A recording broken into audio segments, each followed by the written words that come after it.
to the Daily Crime Vault. I am Brittany, and today we're going to be going over people's brief regarding preliminary hearing evidence in the David case. People of the state of California, plaintiff v. David Anthony Burke, defendant. And then it says, the people submit the following brief to provide a roadmap for the evidence the people intend to introduce at the preliminary hearing scheduled to begin May 1st, 2026. Pursuant to their investigation, LAPD robbery homicide detectives determined the victim and the defendant met in January 2022 when she was just 11 years old. They began a sexual relationship in November 2023 when the victim was just 13 years old and the defendant was 18. Detectives learned the victim had been reported missing to the Riverside County Sheriff's Department by her family who live in Lake Elsinore in February and April 2024. The police department telephonically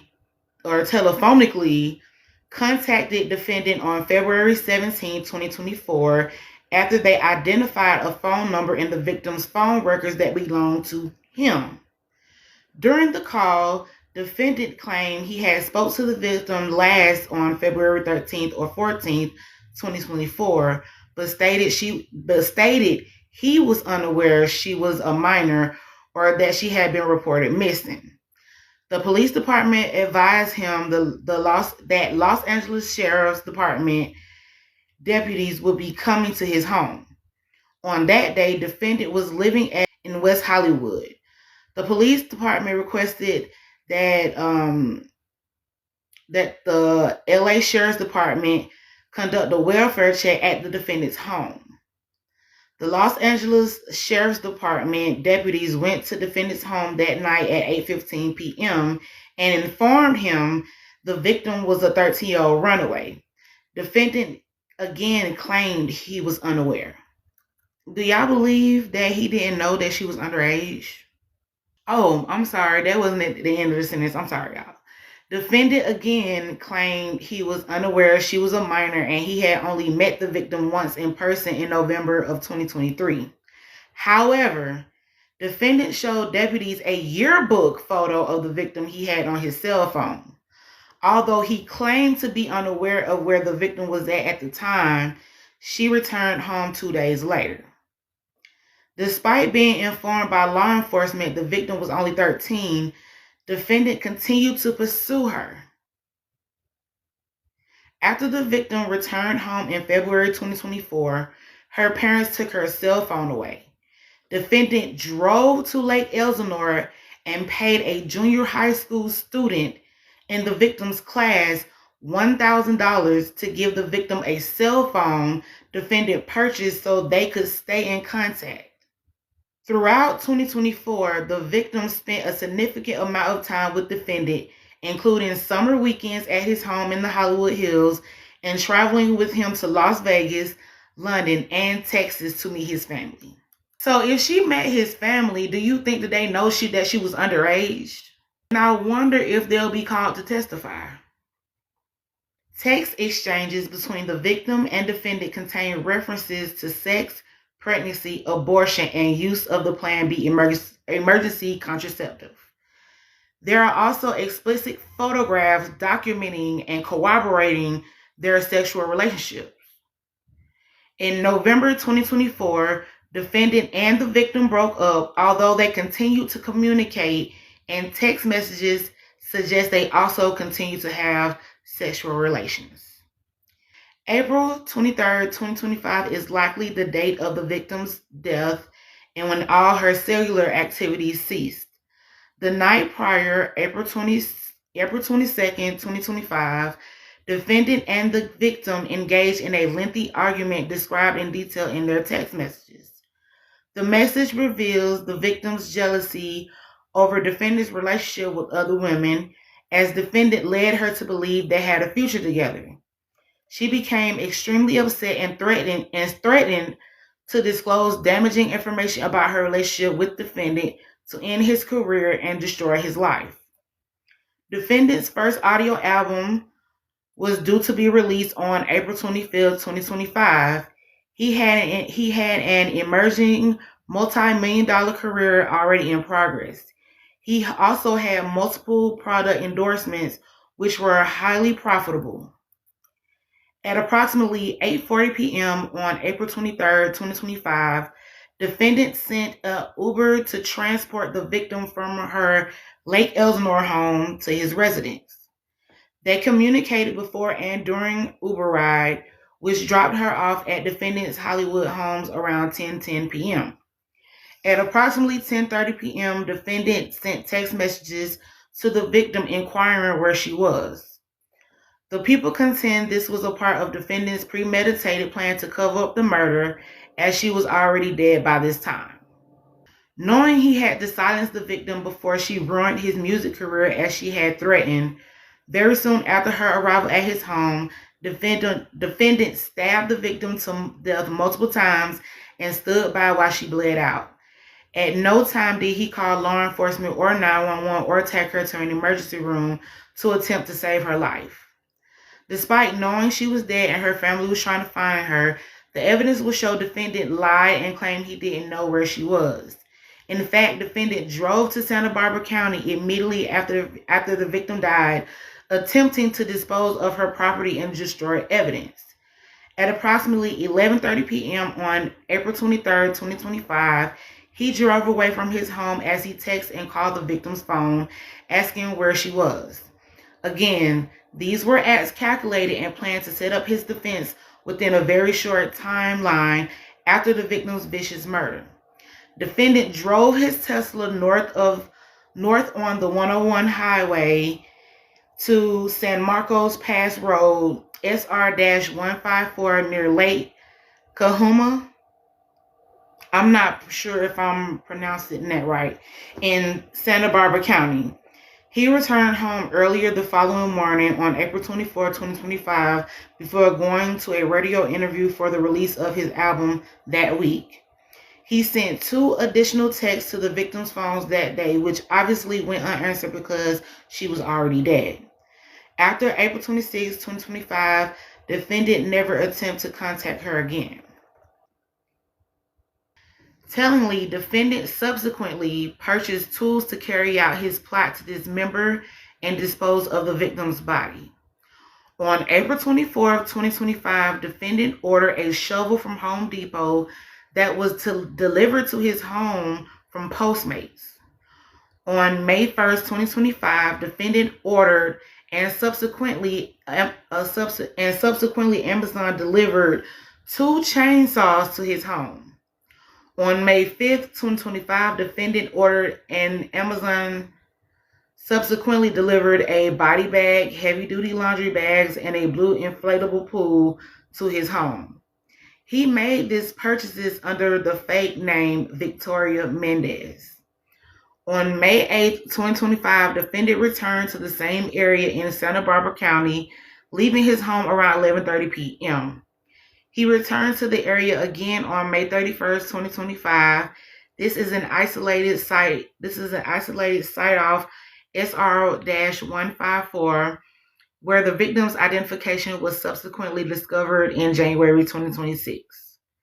Additionally, on July 7th, 2025, defendant ordered and subsequently Amazon delivered a burn cage to this home under the same fake name as part of his plans to incinerate evidence. Technology, man! Moreover, defendant took horrifying measures to destroy and discard the victim's body.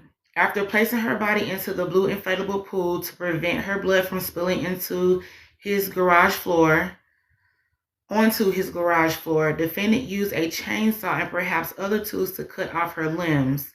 Small blue plastic fragments were found embedded in the victim's remains, which were collected by the Los Angeles County Medical Examiner's Department. The fragments were analyzed by the LAPD's Forensic Science Division Trace Analysis Unit. An expert was able to make a physical fit match from the blue fragments to the blue inflatable pool purchased by defendant in May 2025. In order to distance himself from the victim, he amputated her left ring and pinky fingers because her ring finger contained a tattoo of his name. Her fingers have not been recovered. Defendant then placed her head and torso into the cadaver bag he purchased. He placed her limbs into the garbage bag when he deposited it into his front truck, laying the cadaver bag on top. For several weeks or possible months, defendant left the victim's body decomposed inside his Tesla. He lied to friends, business associates, and others who noticed the strong smell of decay in and around his home and vehicle. Before leaving on his concert tour at the end of July, he parked his Tesla on the street around the corner from his home. Wow. LAP served a search warrant at the defendant's home at 1368 Doheny Plain on September 17, 2025, after the victim was identified by the Los Angeles County Medical Examiner on September 16, 2025.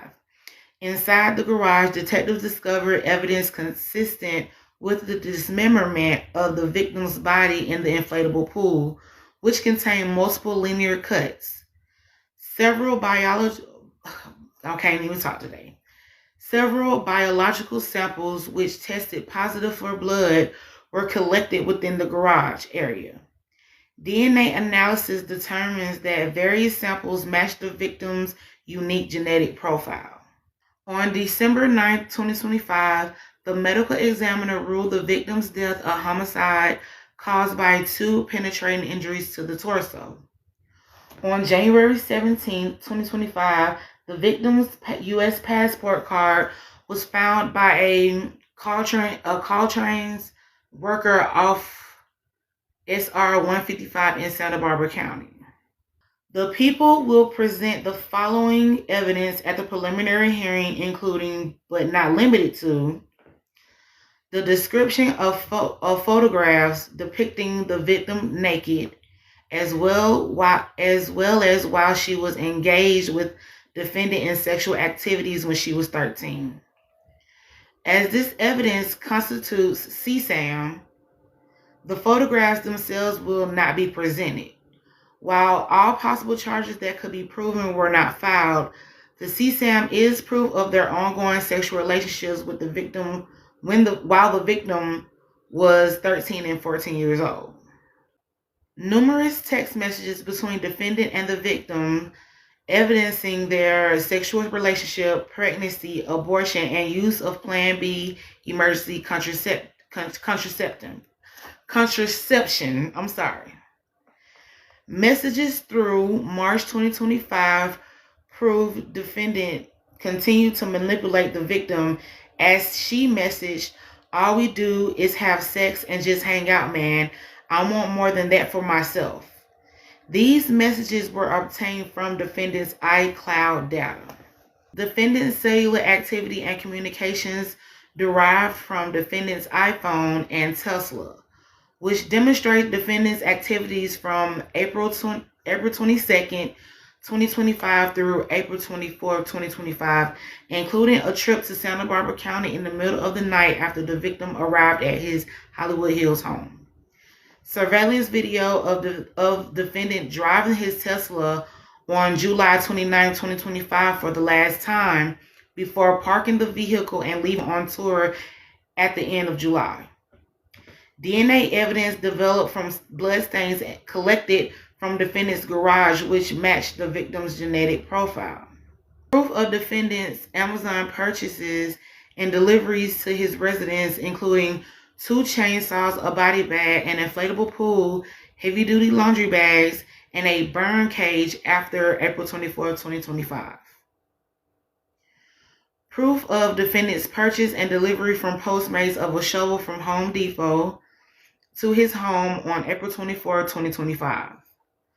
Uber records showing defendant's transaction where he ordered an Uber to pick up the victim from her Lake Elsinore home and transport her to his residence the night of April 23, 2025. Proof of defendant's lucrative career as a singer and songwriter prior to April 23rd, 2025. Defendant had an album release party on the night of April 24th, 2025 before embarking on an international tour in late July 2025. And text message exchanges between defendant and the victim on April 22nd and April 23rd, 2025, where the victim threatened to expose defendant and destroy his career. When you made the first initial contact with LAPD and they told you that she was underage and you said you didn't know, at that moment you knew because they just told you, and then you went and you still pursued her. She's a fucking child. She was a child. And then people want to say, oh, he innocent until proven guilty at the court of the law. Well, I'm not the court of the law. He did it. I don't care what nobody's saying. You got some people defending him. No, keep your weird asses away from me, because he definitely did that shit. And then not to think, they're going to be calling witnesses as well. So it's kind of like you're cooked. What he did is horrible. Condolences to Celeste's family and her friends. How stupid can you be to think that you can get away with doing something like this? And then on top of that, I keep seeing these videos, like the videos and the photos are coming in. I saw a video where he was like, I think he was opening first day on tour, and he literally was playing out loud a phone conversation between him and Celeste.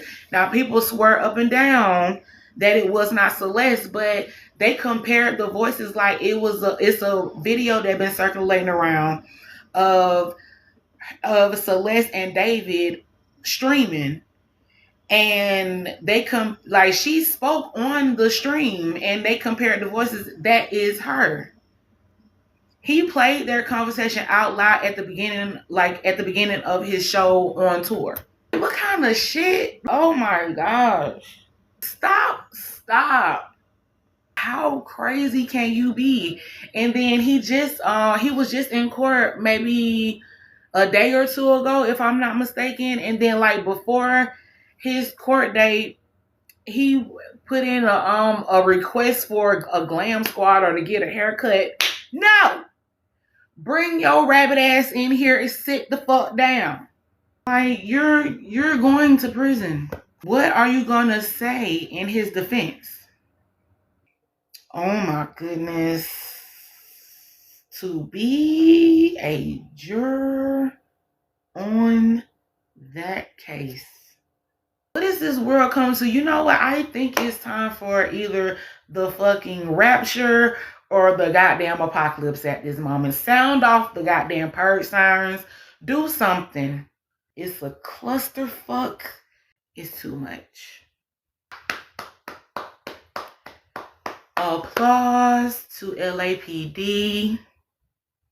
You kind of had us like, what's going on here for those 7 to 8 months where we heard nothing.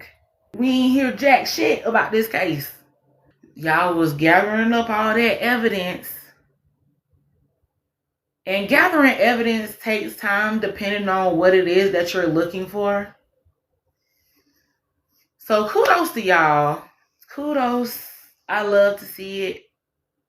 And I do hope this is televised. Now, the smartest thing he could have did was not do this shit at all. So you're going to make her parents, if they decide to show up for the trial, so you're going to make her parents sit there in court, not to mention wasting taxpayers' money.